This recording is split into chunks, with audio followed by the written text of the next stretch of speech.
Hello and welcome to Nerdarchy for Nerds by Nerds. I'm Nerd Steve, and today I'm joined by this fine nerd. Nerdarchy Ted, how you doing this fine and lovely evening, sir? I'm doing good, and we're going to be talking about Ranger from the 2024 Player's Handbook tonight.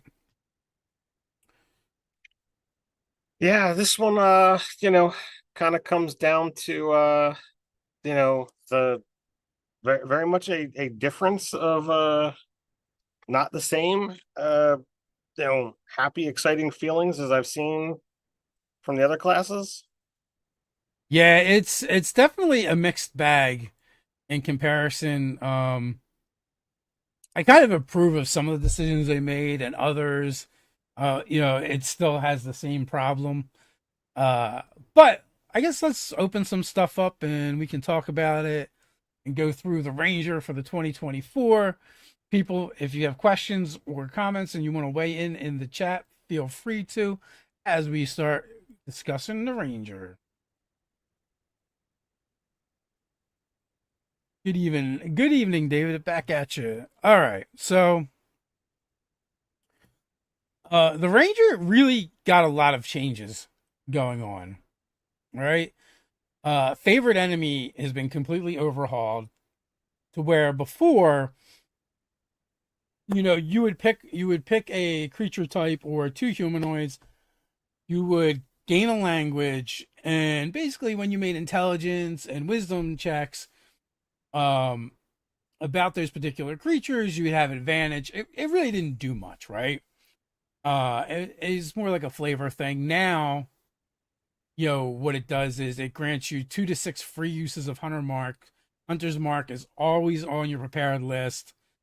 um and they built a lot of the core Ranger around it, which that's actually one of the things that makes sense to me, only because the way the Ranger has been played in all of the games that I've been in. And I kind of agree with that aspect, but at the same time, I wonder if building an entire class on top of an ability is really the best way to go. Even if everybody is doing it, it shouldn't be the foundation of the class. Yeah, well,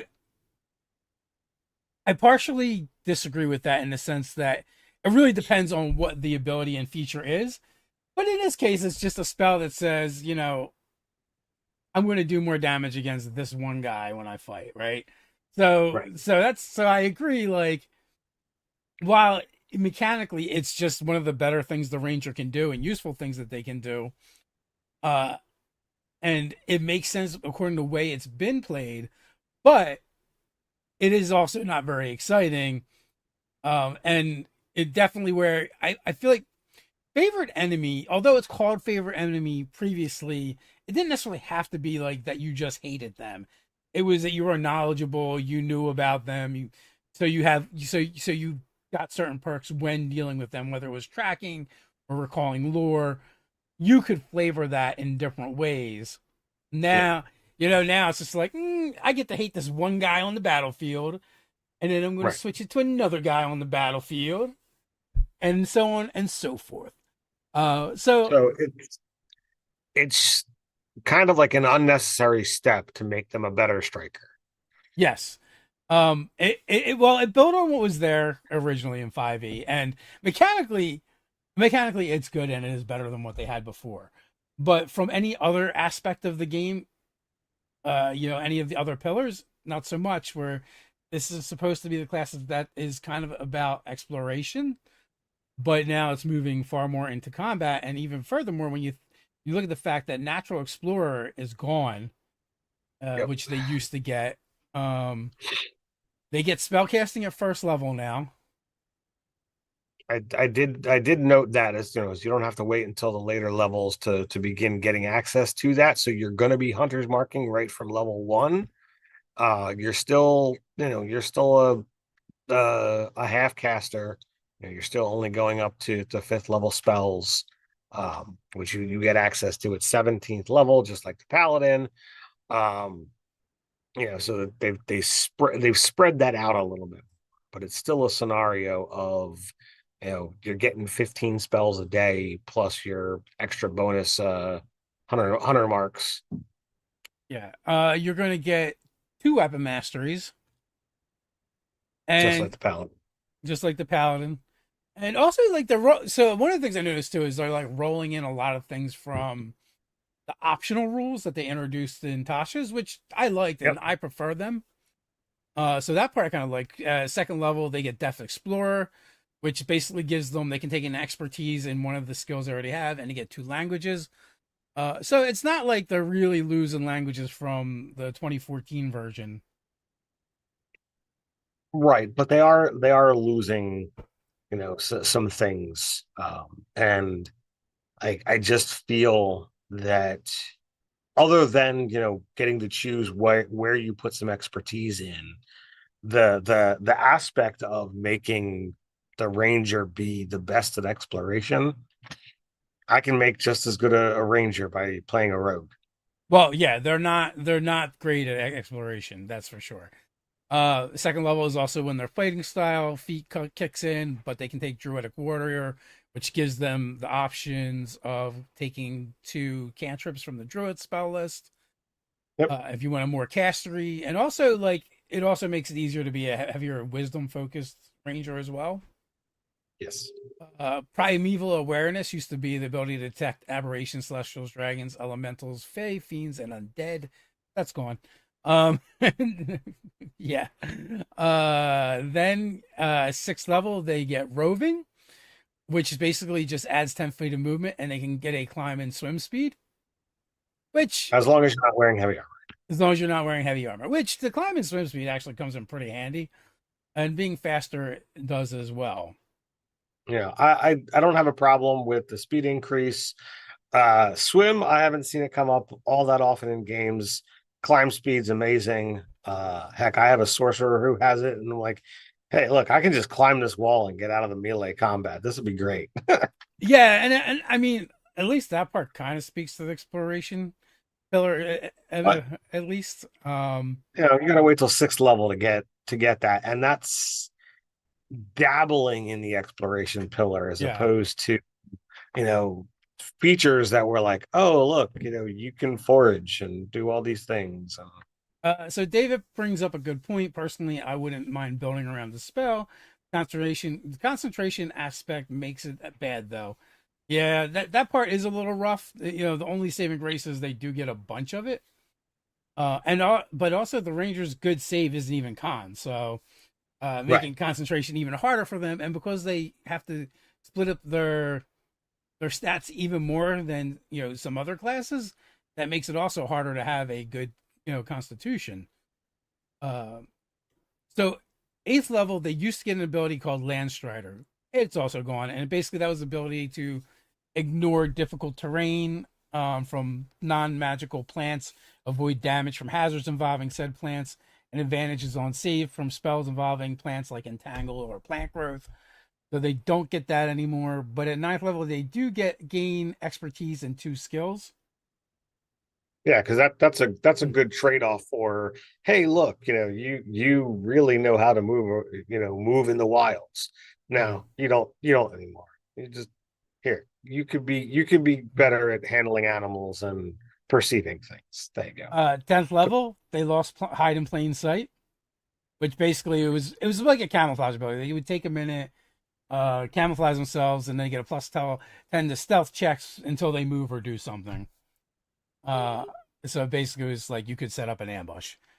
But replacing that at 10th level is tireless, which basically gives them temporary hit points as an action. They can give themselves, I think it's a die 8 plus something. Die 8 plus your wisdom modifier, not huge at 10th level, and you can do it a number of times. You go to your wisdom mod. So if you're not playing, a heavy wisdom ranger, which I know some do, like, oh, well, I'll do +1 or a +2 with a never increase it. Yep. And you're not getting many hit points out of that. It's going to wind up being you know, a toss away ability. Uh, Also, you can remove a level of exhaustion after a short rest, which is good, but it doesn't come up that much. When it does come Depending up, it's great. But depending upon what we see out of the monster manual, I think this might be the most powerful potential ability of the new Ranger. Um, but if there aren't things that are causing exhaustion or whatever have you, because it used to be a 6 level thing, it's now a 10 level thing. So that opens it up to far more opportunities for the monsters to cause it. So we'll yeah. see.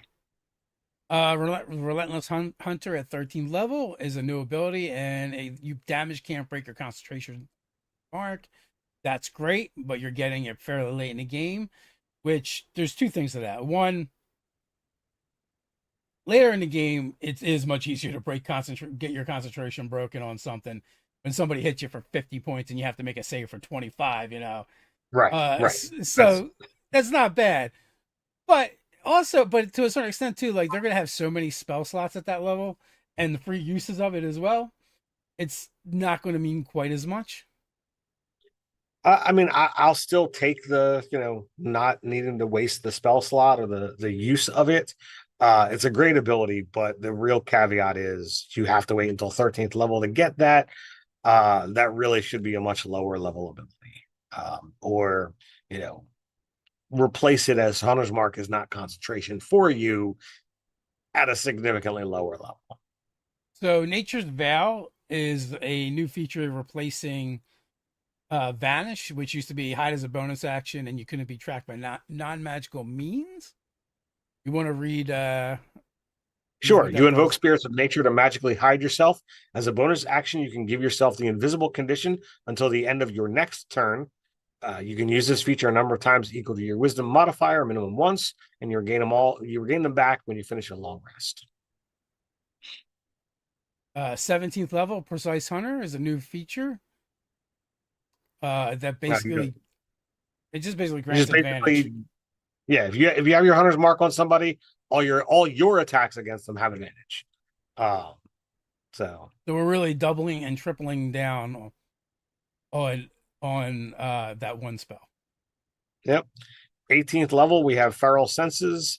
Basically gives you blind sight with a range of 30 feet, which is certainly pretty awesome. Yeah, it's the same name, but the ability's been reworked. Um, it's it's actually slightly more streamlined, I would say, and I think it's a little bit better too than what they were getting prior. Because prior, um, oh, it helps if I'm in the right book. I don't like that they don't that you have to dig for the legacy stuff a little bit harder.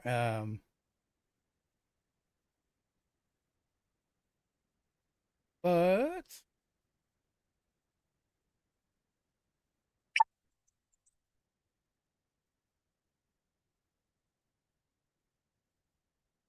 so used to be you gain, let's see, when you attack a creature you can't see, your inability to see it doesn't impose disadvantage on your attack rolls. And you're also aware of the location of any visible creature within 30 feet of you, provided the creature isn't hidden from you and you aren't blinded or deafened. So, like, I like the fact that they condensed it into like one sentence from two paragraphs. Yeah, that is pretty nice, solid, tie it into something that is a concept that already exists. Uh 19th level, you get your epic boon as everybody else does. And 20th level, I basically laughed out loud when I read this. The damage die of your hunter's mark is a D10 rather than a D6. Yeah, it's kind of This compared to is some of them. this is really comparable to the 20th level abilities of the paladin or the barbarian. And please see the dripping sarcasm in my words. Oh my god. So Like, are you kidding me? in 2014, it had the same name, but I also feel like maybe it was it's even worse. Once on each of your turns, you can add your wisdom modifier to your attack or damage roll you make against your favorite enemies, and you choose beforehand. So it's actually vastly better than what it was.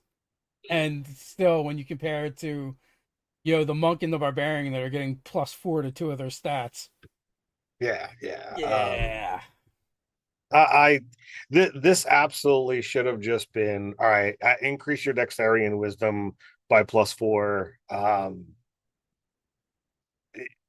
Because legitimately, that's on average better because your hunter's mark is only going to go off once a turn, whereas all of the things. But oh my god, if I increase your wisdom by a modifier of +2, look at all of these additional uses of your abilities that you're going to get. We can't be doing that. I don't know what it is that they just don't like about Ranger, Well, but I holy will say crap. it is every time you hit. It's not just once per turn. Okay. That's So, that's why that's why Hunter's Mark's always been so key to playing as an efficient ranger, is because now I agree as a capstone ability it's kind of crap, but that's why Hunter's Mark is so necessary as a ranger, because it's really the best way to boost your damage. but it's the possibility of an Yeah. additional 4 points of damage. It doesn't guarantee anything. There is still a 60% chance Yep. that every time you roll that die, you're doing The same. nothing. Oh, I agree. As a capstone ability, it's ass.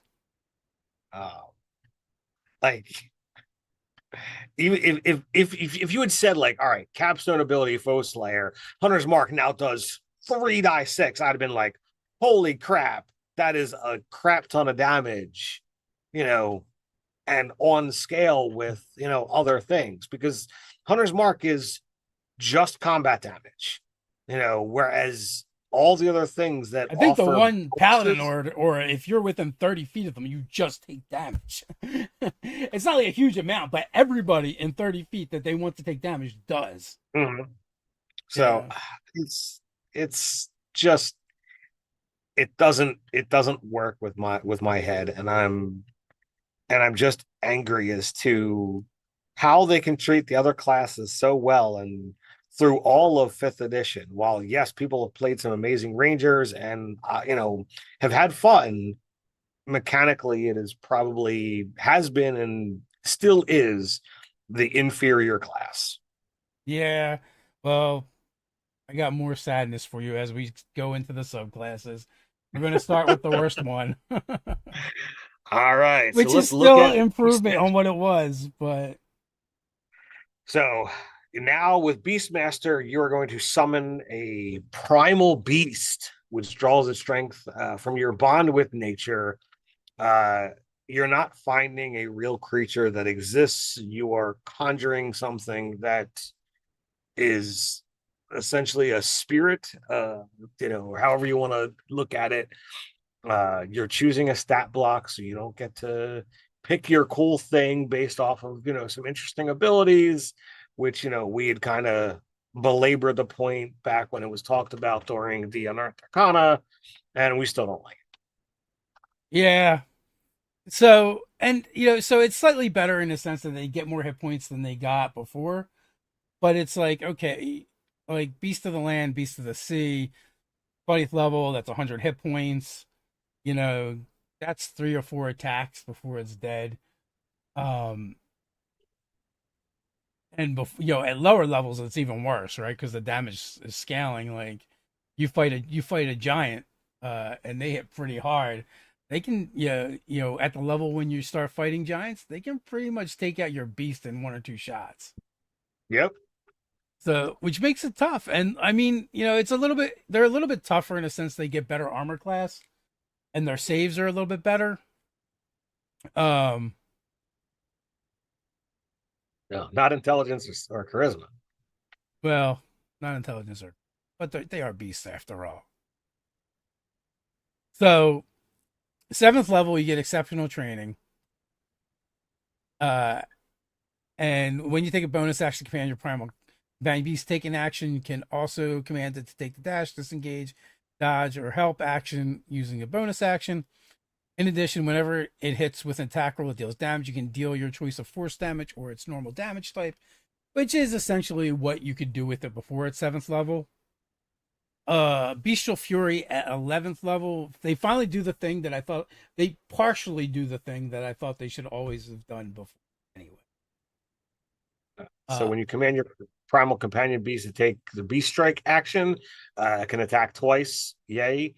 In addition, the first time each turn a creature under your effect of your hunter's mark spell, the beast deals extra force damage equal to the bonus damage of that spell. So you're sharing your hunter's mark with it, you know, once a turn. yes, and I think you should just be able to do that all the time. Like the beast is your weapon, right? Right. And that brings them more on par with the others. Um, so that part kind of stinks a little bit. And then 15th level share spells, which is the same. Uh, then from there we move into the Fey Wanderer. So really, what can I say about Beastmaster? It really hasn't changed much. Like there's one slight tiny smidge of an improvement. Now I know some people like the stat block, and I personally don't really care for it. Because the only thing it really does well now it kind of gives them a little bit of better armor class if you put a lot of points into your wisdom, which is the other tough point part. Um, and now you can do a little bit more damage with one of your attacks around. So, Yeah. but and you know, and you can use multi attack or it can attack twice. I don't. Oh no, that's how it was worded before, but now it can Right. just attack twice, and one of them is a hunter's mark. Why not just make it? You know, make them both a hunters, especially when you start getting into the other sub. Yeah, I was not thrilled. I'm with all the other things, with all the other subclasses or classes, I've had a lot of a lot of positive interaction and excitement. Just everything about the Ranger is like, it's Yeah. here. So Fey Wanderer, right? This is your Fey based ranger connection with the Fey Wild, and this one was in Tasha's Cauldron of Everything, I believe, and nothing's changed. It's pretty much the same, and it's a good subclass. Like it is one of the better ones. You got cool stuff you can do. Uh, you do you know you have ways. Honestly, honestly, I don't remember it from Tasha's. Okay, Uh Reading through it, nothing jumped out at me as like, okay, this is amazing. I honestly, I didn't do the research because time has been very short as of late. but that's Uh, okay. I did. It's the same. So uh, but there was nothing like, oh my god, I want to play this. yeah. Like, and I like Ranger. Like, honestly, I like the wilderness based classes. I have played a lot of Rangers, over many editions of D&D. Um, but I don't remember this one. I was wondering if it was a new one. But even though you say it's one of the more powerful ones, I still wasn't thinking like, man, I want to play this. I just like whatever, and just That's kept fair reading. enough. I like their beguiling twist where they get to do charm judo or frighten judo on people. Uh Sure, and, so and so for your seventh level ability to be able to do that, you can really muck around with things. And if you want to play up that style of ranger, you can have a lot of fun with it. so Um, here's the thing about that ability too, right? One, all right, so beguiling twist, in case folks don't know, we're not gonna go too deep on these because they're the same. But because we're talking about it, I feel it's only fair. It gives you sure. advantage on saves versus to avoid or end the charm or frighten condition, which I mean that's a pretty narrow window. But the cool thing is, if a creature within 120 feet of you fails a save versus either of those conditions, you can use your reaction to make another creature make the saving throw. So whether No, it's an whenever you or a creature you can see within 120 feet, 20 feet of you succeeds on a saving throw to avoid or end the charmed or frightened condition, you can take a reaction to force a different creature you can see within 120 feet of yourself to make a wisdom save against your spell save DC. On a failed save, the target is charmed or frightened, your choice, for a minute. The target can repeat the save at the end of each of its turn, ending the effect on itself on a success. So the reason why I think this is a real cool ability, um, is because while the advantage on those saves is kind of narrow, it doesn't matter whether someone in your party or your foes cast try to use either of those effects, right? So you can basically gain the synergy with spellcasters in your group or folks that have those abilities, so that if something passes the initial save, then you get another shot at using it on someone else. So I look at this as like, okay, I cast Charm Person. The dude passes his save. Oh, you passed your save? Can I charm you instead? Yes, So that's why I think having that extra ability gives it more versatility and makes it a little more fun. sure. So this ranger does get Charm Person. It's not normally on the ranger spell list, so it's nice to be able to, be able to play around with that. Very fitting for the Fey, a lot of fun. If that's an angle that you have a desire to go. I haven't gone that, but I acknowledged what was here and just Yeah. kind of kept. So Gloom Stalker, they pulled back on Gloom Stalker a little bit because it I, was I by far the best Ranger subclass. and that's what I was going to say. Gloomstalker has been, the fan favorite I've seen the most of. They were, very heavy hitters, and I feel like, all right, you know, the subclass was kind of fixing the lack of power in the core class, and they're like, nope, can't have that. Well, I mean, I don't feel terrible about where they pulled back on it. All right, so let me pull up the Gloom Stalker. I think Gloom Stalker came out in Xanathar's. And we can take a look because it's still the strongest one in my opinion. And the pullback is, I mean, there's some give and take, right? So like the spells are the same that you get. Dread Ambusher, which used to be the name of the ability you get, and it was a third level. You master Art of Ambush. You can give yourself a bonus to initiative rolls equal to your Wisdom modifier. That's the same. The start of your turn, each combat, your walking speed increases by 10 feet. That's the same, which lasts till the end of the turn. If you if you take the attack action on your turn, you can make an additional weapon attack as part of that action. If the attack hits, the target takes an extra die 8 weapon type damage. That's what it used to be. Well, now it's, you deal an extra 2d6 psychic damage. Uh, that's once a turn. So And it's you equal to your wisdom modifier. You can use it. right. So you get a lot. You get to do it where before at the start of every combat, you would get that extra attack plus that extra D8.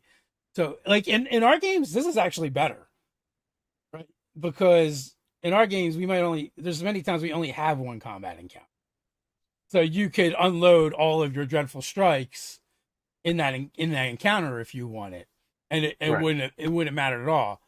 But if you play in a game where you have a lot of encounters, well, that extra attack with that extra D8 of damage, well, that makes a big difference. Um, but also, I would say so. This is like the give and take. Like, but if you miss that extra attack, you don't get the extra D8 anyway, right? Right. So this is more of a sure thing. You do a little bit more damage. It's actually going to improve later. So I feel like it's a bit of a wash on this ability. So it's not like so it's a little bit of a pullback, but it's not crazy, and it really depends on how your games run. Level 3, you're also getting Umbral Sight. Feel like this is something they had before. Yeah, it's the same with a little bit of rewording. Iron Mind, same as well. Stalker's Fury at 11th level. That is a new feature. So the psychic damage of your Dreadful Strikes becomes 2d8 instead of 2d6. In addition, when you use a Dreadful Strike effect of your Dread Ambusher feature, you can cause one of the following additional effects. either sudden strike, you can make another attack with the same weapon against a different creature that is within 5 feet. And mass spear. The target and each creature within 10 feet of it must make a wisdom saving throw against your spell save DC. On a failed save, the creature has a frightened condition until the start of your next turn. Where before Stalker's Fury, at 11th level, you learn to attack with such unexpected speed that you can turn a miss into another strike. Once on each of your turns, when you miss with a weapon attack, you make another weapon attack as part of the same action. So I So feel like the I new think it's better. version is definitely a lot more interesting than the old version. I think beyond interesting, I think it's better because like, you're okay. In the other one, if you miss with an attack, you can try again, which you can do with sudden strike. Um, but the mass fear of being able to cause a lot of people to possibly be afraid and therefore not either be able to approach you or have disadvantage on the attack rolls. Pretty good. So my notes for the 15th level ability shadowy dodge just says improved feature. so we can take a look at Why that. don't you read the old one and I'll read the new one? All right, so the old one was starting at 15th level, you can dodge in unforeseen ways with wisps of supernatural shadow around you. Whenever a creature makes an attack roll against you and doesn't have advantage on the roll, you can use your reaction to impose disadvantage on it. You must use the feature before you know the outcome of the attack roll. Now it says when a creature makes an attack roll against you, you can take a reaction to impose disadvantage on that roll. Whether the attack hits or misses, you can then teleport up to 30 feet to an unoccupied space you can see. Yeah, so I like the new one much better. The new one is indeed better. So you've got definitely, in my opinion, a lessening of your third level powers. Some might argue the point that it's it's comparable, but the 11th and 15th level abilities I think are better. Yeah, and you know what? Gloom Stalker was so much better than all the other subclasses anyway. I feel like whatever little tweaks they made is fine. Like it doesn't really suffer for it, and overall, I think Sure, it's an improvement, even if it's only like marginal around the edges. sure. Remind me to get back to David's question that's non-ranger related when we after we do the hunter. Sure. So next up is indeed Hunter. We've seen a lot of changes here. So I mean, with the changes to Hunter's Mark, I imagine, that was kind of a major caveat to the changes needed to be done here. Yeah, so Hunter's Lure is a new ability. Um, and when a creature has is marked by your Hunter's Mark, you know whether the creature has immunities, resistance, or vulnerabilities. Uh, and you know Kind what of they are. So that's not bad, especially like you're gonna be using that ability all the time anyway, right? So at third level, as a DM, I find that a little frustrating. I don't like it's not a major problem, but beings that Hunter's Mark is like a boom. This is the first thing a ranger does to hmm. just instantly be able to be like, okay, I know it all. To me as a DM, Well, against that figuring out one guy, it it sure. But all right, how often have we done, one monster fights? yeah.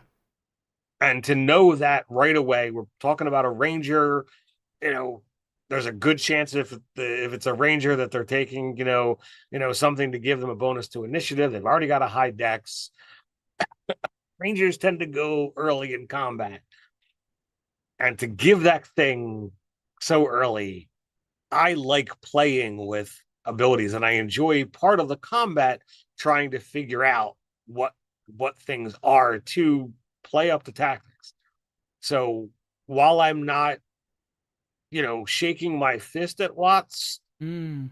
this I feel like sure, give it to him, but make it be a later level because I think third level is too early to just casting a spell that there's no save against to just instantly be able to know, oh, there you go. And that's just like on top of what they're getting before. Yeah. So when you get to also Hunter's Prey is another ability, with a couple changes. One is before you had to pick what you were taking, and then you're kind of locked into that feature. Yes. And there were three choices. Now there are only two choices, and every short or long rest you can swap them out, so you're not really locked in anymore. So you have Colossal Slayer and Horde Breaker. Giant Killer is no more. Giant Killer has So been killed. what killer do? No one ever took that one, to be honest with you. It made you more effective against large uh large creatures. Okay, so Colossus Slayer, um, you know, when you hit a creature with a weapon, the weapon deals an extra D8 damage. If the target is missing any of its hit points, you can only do the damage once a turn. And Horde Breaker, once on each of your turns, when you make an attack with a weapon, you can attack another target with the same weapon against a different creature within 5 feet. So it's basically just getting an extra attack. So being able to swap out the two is nice. You know, I like if you know what you're getting into, being able to change it up. That's a good style, good switch. Yeah, it's not bad. And like I said, the feature that they lost, I felt like no one was taking it anyway. Pretty much almost everyone took um you know Colossus Colossus Slayer. Slayer anyway. I did play an archer where I took Horde Breaker, um and I also took the one that was higher up, but yeah, more often than not, Colossus Slayer was the one you were going to see. So seventh level defensive tactics, mostly the same. You can switch your choice after a rest again, and they removed one of the choices. They removed Steel Will, which used to be you have advantage on saving throws versus being frightened. And they probably found people weren't taking that one to begin with, where they're either taking multi-attack defense or Escape the Horde. Escape the Horde is you don't draw attacks of opportunity, or it's not that when your opportunity attacks against you are made with disadvantage. A multi-attack defense, if they hit you once, the next any subsequent attacks then have a +4 to your AC. Well, Is now it's they have creatures have disadvantage. Yeah. So yeah, both of those the one is exactly the same, slight change, being able to switch with the rest, and they just got rid of the third choice. Yep. 11th level is Superior Hunter's Prey. Once per turn, when you deal damage to a creature marked by your hunter's mark, you can also deal that spell's extra damage to a different creature that you can see within 30 feet of the first creature. So I will say, like, so far, the Hunter Ranger's abilities stack the best with the core class abilities. I would agree. They do a lot of building on that Hunter's mark, making it more potent. So I mean, again, it's building everything on top of a combat ability for a class that is supposed to be Yeah. the best at the exploration pillar. And Also, I personally think this is a downgrade ability compared to they used to get multi attack, and it's again another level where you choose volley. You can use your action to make ranged attack against any number of creatures within 10 feet of a point you see within the weapon's range. Must have ammunition for each target as normal, and you make separate attack rolls for each target. Or whirlwind attack, you use your action to make a melee attack against any number of creatures within 5 feet of you, with a separate attack roll for each creature. Unfortunately, we haven't seen enough high level hunter rangers to see these abilities in use, but these are pretty good. so I guarantee you the reason that for that change is combat slowdown of wait a second, Yeah. I'm playing a ranger and I happen to choose a reach weapon so I can make an attack against how many people around me, and I get to make an attack on Well, all of them. it calls out 5 feet, so they saw Oh, that okay, my, coming. my They're like, apologies. no ranger bugbears. No ranger bugbears. So all right, so still that's still if you get completely surrounded, that's still Eight, like all right? right. I can make 8 attack rolls, and we've all seen the player who, they take 1 die, they roll. Okay, that's this much damage. Okay, next guy, they take Yeah. 1 die, they roll. That's this much damage. And if that's your play style, that's on you. But our table, we tend to be like, all right, if you're making multiple attacks, let's roll it all. Let's go. You roll your attack and your damage at the same time. You can do things to expedite your turn so that the other people are who are looking to go next aren't waiting forever. So I feel it's definitely a step down to just be Yeah. able to like, oh, your hunter's mark that does D6 can get shared to one person. Yeah. Hey man, 20th level is a D10. Sure. And again, 60% of that is guaranteed to be the same time. uh, 15th level, Superior Hunter's Defense. it's actually When a you good take one. damage, you can use your reaction to give yourself resistance to that damage and any other damage of the same type until the end of the current turn. So it's kind of like Uncanny Dodge, but better. Which, so it's the same. The ability is the same name, but the feature is different. Again, it was one of the choice things. You could choose evasion, which, well, evasion is always good, or stand against the tide. When a hostile creature misses you with a melee attack, you can use a reaction to force the creature to repeat the same attack against another creature other than itself. Uncanny dodge. So I think that was a nice condensing of it, but I think most people I'll would take. probably just take evasion. I would take evasion. Everyone's going to you take know, evasion. Yeah. you're a dex based class. That means you're gonna and you're proficient in dexterity saving throws. There's no reason to not take evasion. Well, you Uh, don't have to I'll, be. sure, you don't have to be a dex based ranger.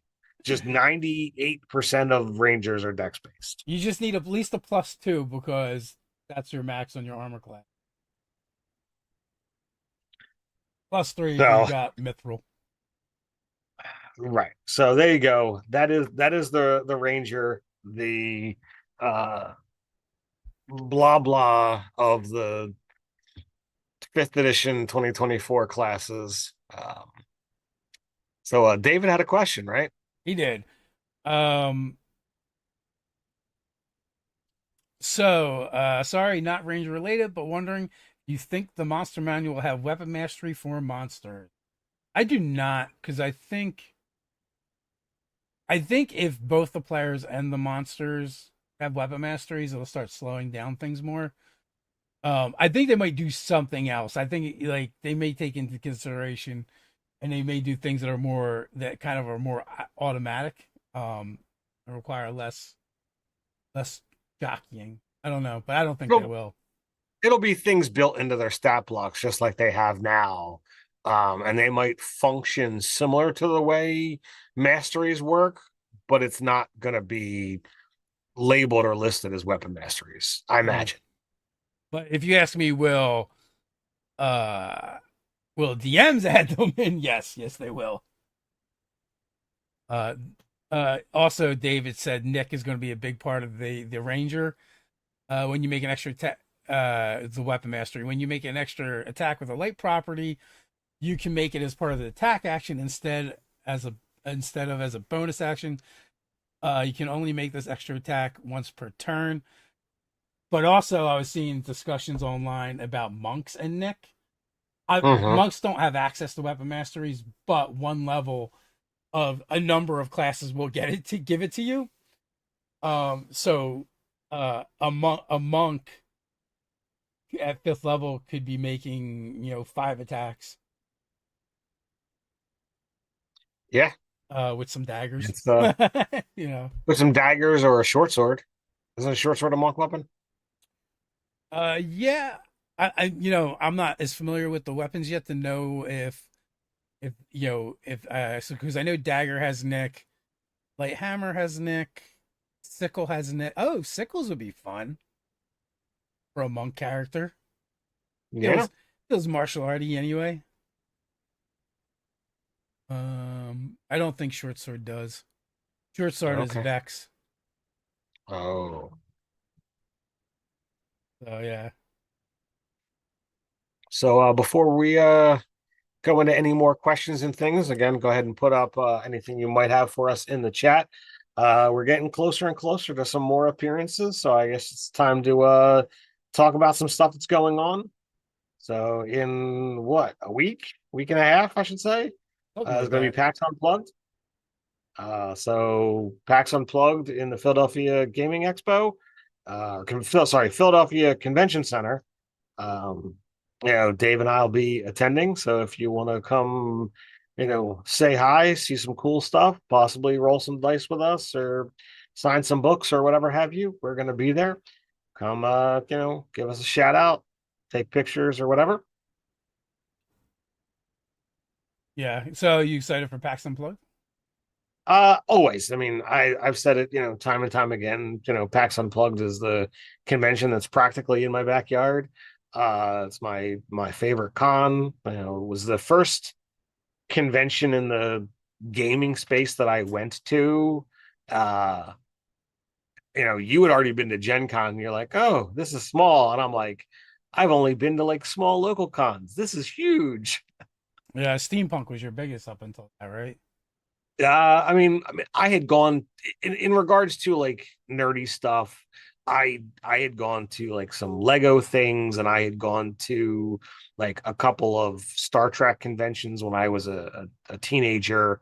But I don't remember a whole lot of them. Um, but as an adult, yeah. So Yeah. like going to, it was like, holy shit, look at all these people.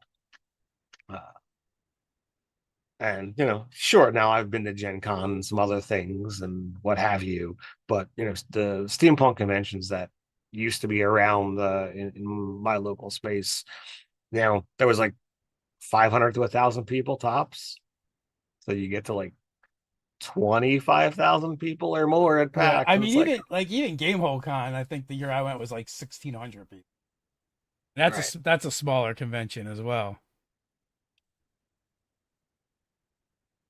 So yeah, and that's still bigger than my earlier experiences of gaming stuff. So it is what it is. But I love PAX. Can't wait to go again. There's always people that I enjoy seeing. We connect with, not only fans, but other content creators that are out there, and we do what we do. But that's not the only convention that we're going to in the very near future. no, it's not. We'll also be at the Greater Philadelphia Expo Center. The So 16th to what is that? The 19th? 16th to 18th, I thought.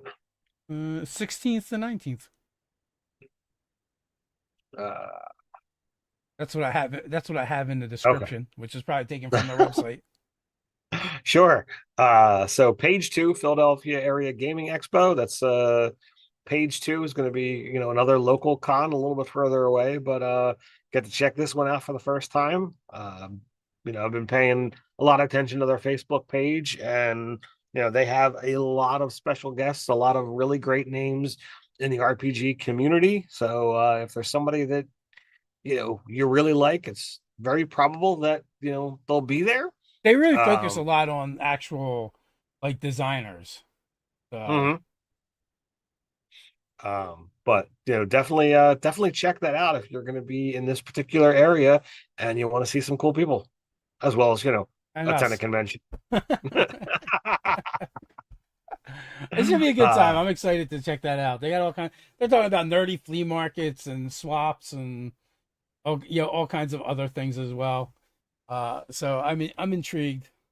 I missed it like I said, last year, so I've been paying attention to the Facebook page. There's a lot of fun conversations, a lot of people who have been before that are very excited to be coming back. So you know they clearly know how to do it right. yeah. So David wants to know: would you consider a ranger subclass that targets a specific stats of an enemy, kind of using an enemy's strength against them? I mean, anything's feasible. It just depends on the implementation, right? A cool idea can be implemented terribly, and a terrible idea can actually be implemented pretty cool sometimes. So, It all Yeah, comes down to the mechanics and yeah, the that's what I was gonna flavor. say. It all boils down to like what you're specifically looking to do with it and how it all functions. So if if you can't make that work, then it's might not gonna work. But if you can find something that's balanced and fits the theme, then all the better. So, which of these rangers do you want to play, if any? So I mean, of what's here, um, the hunter is probably more my style. Sure, we know that the Gloom Stalker has a more powerful build. Um, I would say like if push came to shove, as I'm looking back through, maybe I stretch my legs and say like, all right, let me play the Fey Wanderer just to be something different, just to Mm. try and play something that I haven't done that goes against what the Ranger kind of is. Um, because there's the charm person stuff and making people afraid. I think I could have a little bit of fun with that. But it's not something that I'm itching to do. How about you? So, I don't know. I have not played Hunter yet or Gloom Stalker, so wouldn't mind playing those. I've always had a soft spot for the Beastmaster, even though they're the worst one. I've played a few of them, and I kind of find ways to make it work. Um, Well, because I mean, and we've done videos on this topic, but like you don't have to choose the most mechanically superior build when you play D&D. When you play the game, it's about having fun.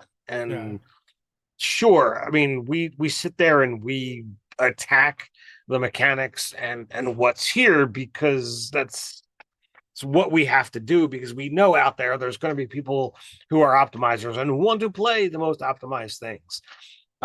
But if you have a concept for a character that's fun, go ahead and play it. Like you don't need to be the best at all the things that you do. Um, play D&D to have fun. That's what it's there for. So, I mean, my best Beastmaster though is probably an artificer. Like, my gnome that had the mounted combat feat on their iron defender, because he would cast enlarge on it, which you have to make it large to make it worthwhile so that you can get advantage to hit medium sized creatures. Plus, well, it does a little bit more damage when you do that. But then the fun part was if they attack the defender, use mounted combat to make it attack you instead, and then use the defender's ability reaction to give them disadvantage on that attack. I must say, Yes. I put a lot of resources into that happening maybe once or twice in the game. But yeah, when it happened, it was super sweet. But Iron Kangaroo was a lot of fun. Iron kangaroos are a lot of fun. I am thinking, right, the beat. So I'm thinking Charger with the Beastmaster Ranger with the creature of the land, Beast of the Land might. If you move at least 10 feet in a straight line toward a target immediately before hitting it with a melee attack roll as part of the action, you can choose the following effects: either gain bonus damage or push the target. Um, which that would combine with the Beast's ability to do it does extra damage if it moves at least 20 feet, and then also can knock them prone. I think if they fail a saving throw. So if you charge on the beast, have the beast attack, then that would give you advantage on the attacks that you make afterwards, and you can take advantage of the charger feat as well. I don't know. I'm just thinking of like what kind of combos you can do now. I mean, Um, there's lots of ways to do it up and to do it up right. I just I come back to, the whole point of I just don't think it's it's definitely not the strongest class. It's They there's vastly ways to make. improved the monk, and the ranger could have used the monk tree. Yes, I completely agree, and I don't know what it is of why they can't balance the scales, why they can't bring Ranger up to the point where the other classes are. Yeah, I saw someone. Ronald mentioned like he felt like they gave all the love to the casters and not the marshals, but I felt like all the other marshals got better. Like Hmm. they really shored up some of the things that I thought were weaknesses of the other marshals, and even like the barbarian. I was when I was like, oh, there's no more brutal critical, and then I look and go, oh, this is better than brutal critical, uh, and is going to come up more often. Yep. So yeah, so Ranger is a bit of a disappointment, but we should be used to that by now. Ranger has always been a so Ipana, two spirit horses. When you chaps are creating characters, do you build for damage optimization or for creating a character that that is more directed towards role play? Uh so I tend to come up with a concept of a character, either thematically or like, oh, this class is fun. What do I want to play with it? I don't generally look to start off making an optimized character, but once I have a concept, I will try to see how I can turn that concept into the best possible. But I will sacrifice optimization for fun if I have to. Yeah, well, also like damage optimization is very specific. You can optimize a lot of different ways, and we've got umpteen different videos on optimizing for different things, whether it's being the best at making a persuasion check or the highest armor class. And that's definitely come up in our games. I feel like Uthengar was my first 5e character, and I was just enamored by the ability to play a wizard at first level that wears armor and fights with martial weapons, right? Mm-hmm. And then build him into a gish. And then as I started building, I started optimizing his build towards being hard to hit. Yeah, And so you did that quite well. My first 5e character, I had played a lot of martial characters. I would say probably 70% of my characters were martially inclined. Um, yeah, in the years leading up to 5e. Sure, I had played, other things, but I definitely leaned heavier into I'm gonna go hit it with a sword. So I decided I was gonna play this cleric, and like he was not gonna be good at combat, fisticuffs. So like immediately dumped strength and what have you, which lessened any abilities of wearing the heavier armor. So like he maxed out at the mediums. Um, and I leaned heavily into all the magic stuff that I could possibly do. Uh, I know I was a cleric, so I took the ritualist feat to give me access to even more ritual spells. Then Dave and I, worked together a homebrew ritual feat to give access to even more ritual magic. So I had everything you could possibly get access to. Um, it was a lot of fun to go heavy in on that angle. Mechanically, there was nothing superior about that particular character or build. that and you wanted to learn a lot of languages. Sure, You there got was you there was got that, very but slutty for languages, is what I recall. there was a lot of languages, but the every time a new book came out, it's there's more. Like, sure, I knew like 13 languages or whatever have you, but I think I came up with a list of like 41. I'm like, there's no way to get them all. It's impossible. Yeah. So Uh, yeah, I mean, sometimes we go from all different directions, but even like when we're not like specifically talking about building a character, we very much like to theorize about that stuff, even if we aren't playing that way. Right. So we got one more question if we want to take it before we bounce because it's Absolutely. 9 o'clock. David, how would you use this ranger as a villain? I'm not sure which ranger you're speaking of, but but how would So you use a ranger? Yeah, the 2024 ranger. He's going to do a lot so of damage to one of my players.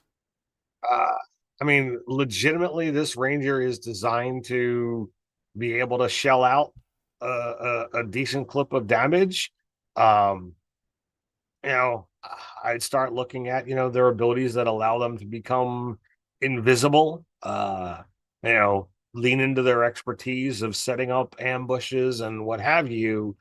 And, if you're gonna start looking at, specific, either looking at Hunter or Gloom Stalker, um, you set up these nasty attacks I do have a and suggestion. harry them for a while without being seen. I would suggest studying Craven the Hunter, one of Spider-Man's villains, and he would make an excellent model for building a ranger to use against your party. I would agree. So that that's my 30 seconds 30-second how to build a great villain ranger. But with that, we're gonna head on out. We'll be back here tomorrow night playing some Zoo Mafia, so come join us. It's only session number 2, so you can catch up before and watch the first episode. And with that, until next time, stay nerdy. Stay nerdy.